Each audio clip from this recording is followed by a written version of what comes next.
One Piece, a happy-go-lucky show about a wacky-ass pirate group.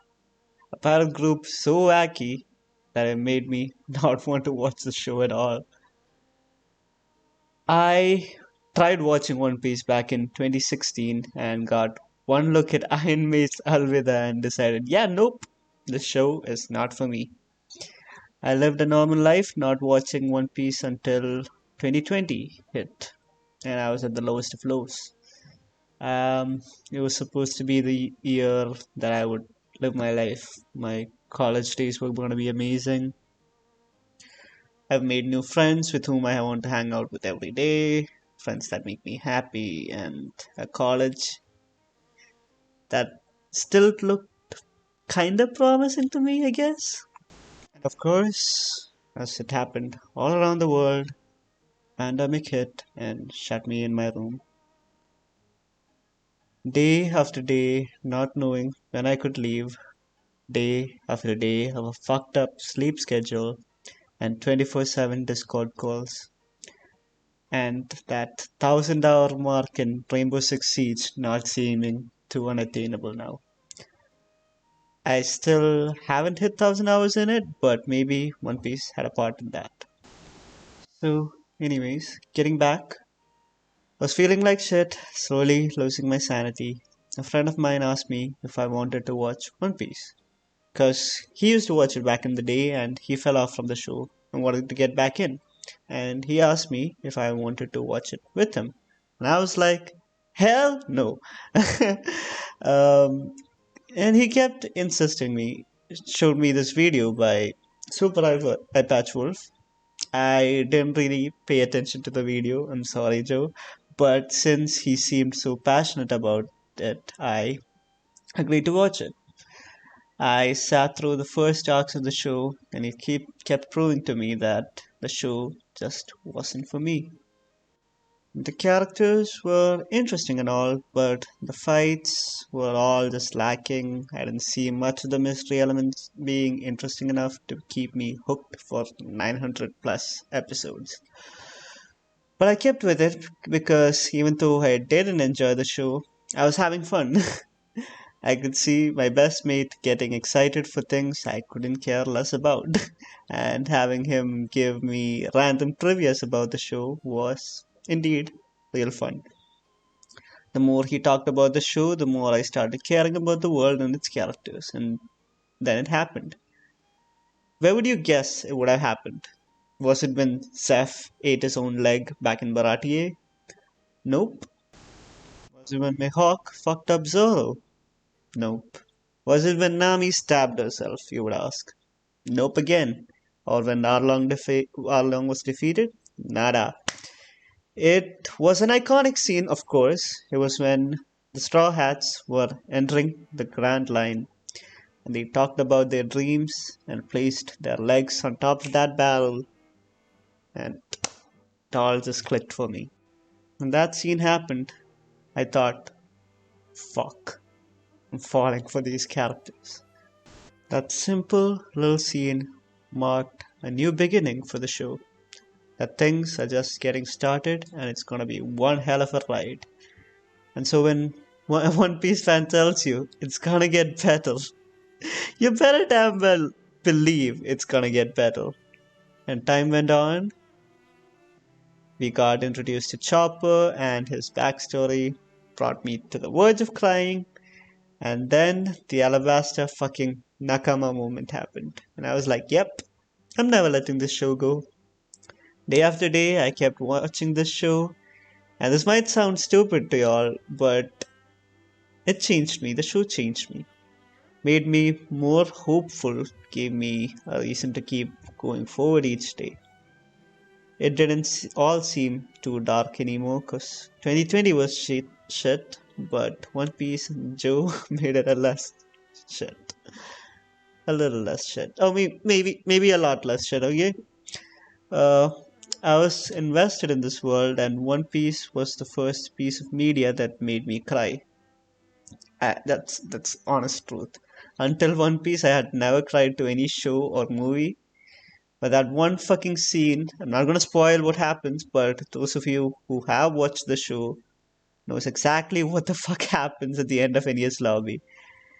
And throughout this journey, I saw friends of mine picking up One Piece as well, so I had people to talk to about it. So, fucking theory videos, analyzing mysteries, and fucking all in just hyping up that show. I know a lot of people say One Piece isn't for everyone, but I actually beg to differ. If you stick with One Piece, which is a difficult task, understandably so, but if you do stick with it, you will find something that resonates with you, something that will make you want to stick with it. Maybe it's the world, maybe it's the characters, maybe the drama, the mystery, the comedy, the emotional moments. It has everything and it's beautiful. I wouldn't go and say One Piece is the funniest show out there or that One Piece is the saddest one either. But it's the only show which I've personally encountered where it can switch from wacky ass bullshit to the most heart wrenching, pain amplifying, sad stories that make you go, fuck. So yeah, fuck yeah, I love you, One Piece. You changed me as a person. You made me who I am right now. I can't imagine how my life would be if I hadn't found you.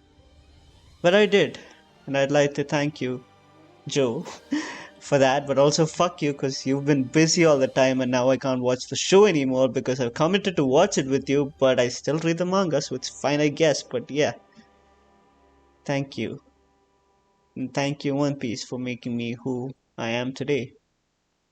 If you came for a One Piece summary that would convince you to watch it, that was not it. But if you came for a personal story or a personal experience and journey that changed me, that's just what I told you. But to go more in depth, the reason I love the show, the way Oda writes his characters are fucking beautiful, man. He respects each characters, whether it be Luffy, Straw Hats, the villains, or even random ass side characters. Everyone gets the love they deserve and a proper story arc which complements their personalities and character traits. Luffy doesn't change much during the show. He does change, but not a lot, and I've seen people say that it's a bad thing. But Luffy doesn't have to change. He is the show's change bringer. He has a set of ideals and his own way of thinking and doing things, and he goes on doing it the way he wants to. And people slowly understand why he does the things he does. I think Vivi puts it together perfectly in Alabaster. I'm gonna quote her speech right now. It's gonna sound cringe because I'm saying it, but fuck, that speech was beautiful. Fuck. So, yeah, it goes. It all started on that day. Had a little adventure.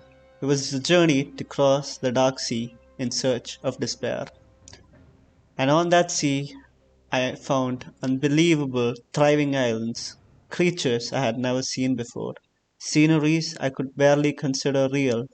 At times, the melody of the waves was quiet, swaying gently as if easing my small worries.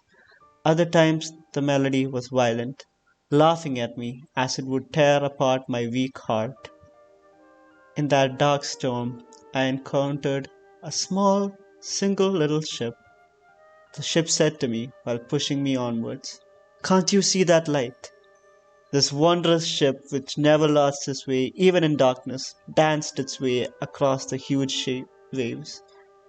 The ship didn't fight the sea, but its stem was pointed straight ahead, even during a headwind, and just pointed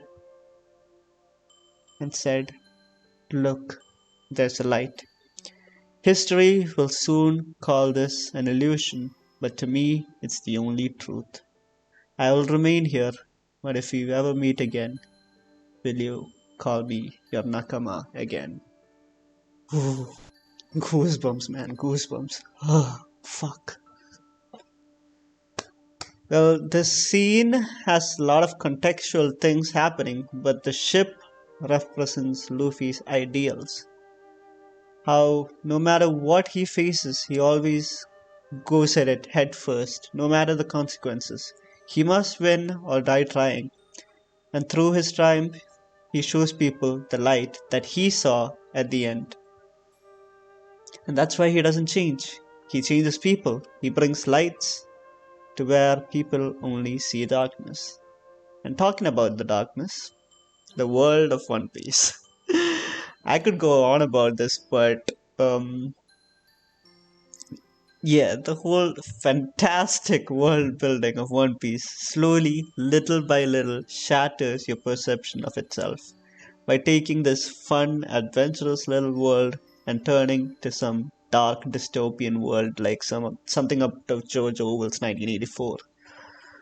The world keeps getting more grim, and you see why the world needs a light like Luffy to make it all shine as bright as it was said to be hundreds of years ago.